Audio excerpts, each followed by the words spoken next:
I'm Gina Vincent, and I'm an associate professor in psychiatry here at UMass Medical School.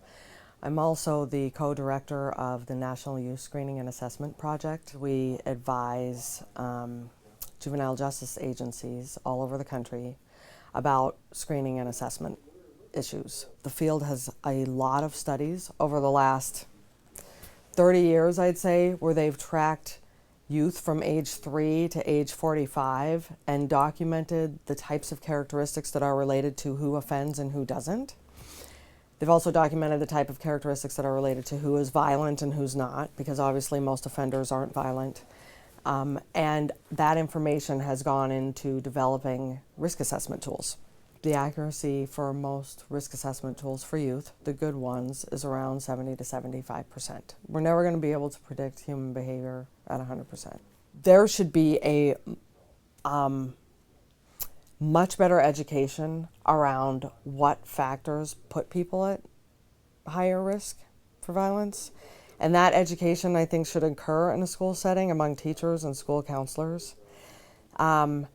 Also, regular mental health clinics, I think, should have this type of training as well. Typically, most social workers, clinicians, school guidance counselors, they don't have training in this. They're not educated in how to identify what youth might be more prone to violence than others. I mean, some things are obvious. They have an aggression history, and it doesn't take a rocket science or a forensic psychologist to understand that they're probably likely to be violent again in the future, or we may want to take a look at them.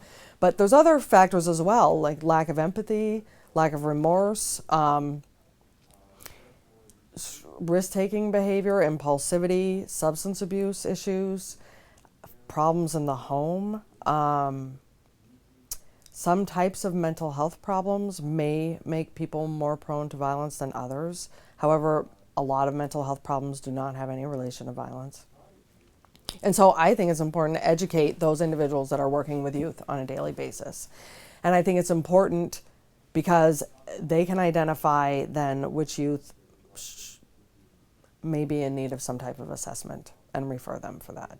I hope that we never see school settings conducting mental health or risk screening on all of their youth. I just think that would be very problematic. And if I was a parent, I would absolutely dispute my youth getting such a thing.